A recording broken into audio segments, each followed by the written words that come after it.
How are we going, everyone? I'm just sort of backfilling all the mulch that the chickens have been digging up here.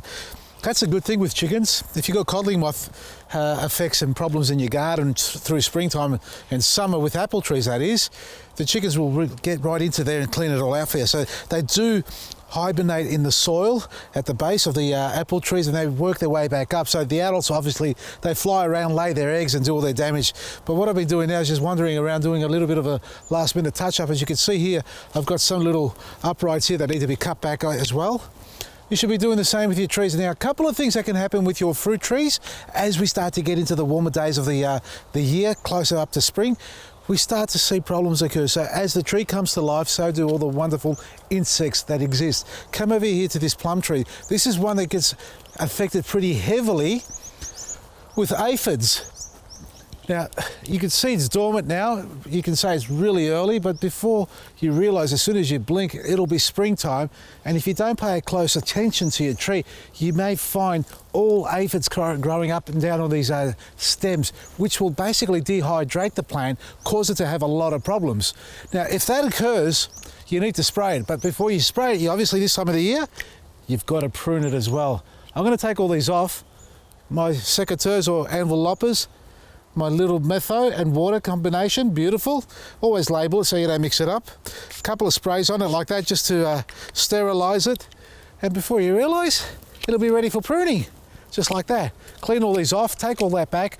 Don't be too fussed about, cutting it perfectly. It's about the overall shape of the tree, open vase and everything. But check your trees, check for insects, check for disease leading up, and it's a good thing to actually do some preventative sprays as well. Eco Oil if you like, or make your own homebrew insecticide, chili garlic oil, soap and water, and spray it on a tree once a month as a preventative, and the disease control pack as a preventative as well for leaf curl and rust that can develop as soon as the leaves come up, because all we get is a bit warm weather, and with a little bit of water going onto them and the hydration, it will cause the trees to actually develop some fungal problems. And most importantly, aeration. Lots of airflow so the tree can get lots of sunlight and the flowers can set fruit and grow properly for you as well. Prepare them, feed them. The horses just turned up, sorry. Krishna, hey mate, what are you doing? He's mustered up the courage to walk under the arch there. He normally doesn't do that. Back to the topic, folks. So protect your trees. So start doing your sprays if you haven't done so, because we're leading up to springtime and we're going to have lots of flowers coming on. The buds are starting to swell. My little nectarine over there, that's what it is. Last one, quick, come over here. This is the one we cut back and cleaned up. Seriously? Rabbits? Was that splitting? Look at that. That's peeling off. That's swelling. That looks like, to me, the rootstock is, look how much smaller it is in diameter. I did cut this off and I never came back here to clean it up again. Oh, wow. Okay, so look at this now. Look at the diameter of the trunk at the base here. That's the rootstock, and that's where the graft is. And you can see how much wider this is in girth, in the diameter of it all. Now, I don't remember if this was damaged before like that, but certainly a lot worse than what it is, what it was back then, because I didn't notice it. Now, I've got to paint this over. I went and got my tree stack. That's what I'm going to use. You can use hydrated lime, like I said before in the past, with water, make it paint. But this one's already ready for me. It's natural, it's non-toxic. Just need a brush, and it's like clag.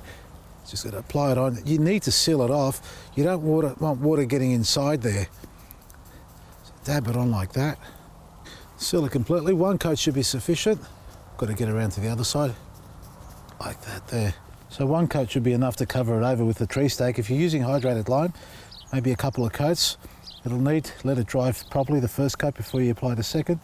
And don't be scared to paint the bulk of the trunk as well. Well, I started off talking about insects and disease, folks. Attacking your trees, and protect them and spray them leading up to spring. And look at this one here, it's already swelling out. Well, it's been like this for a while. I dare say this is going to go straight into leaf, no flowers. These aren't buds. You may get a few flowers later on, but because it's so early and really early on these plants, it's not going to do well. We've had a lot of frosty nights.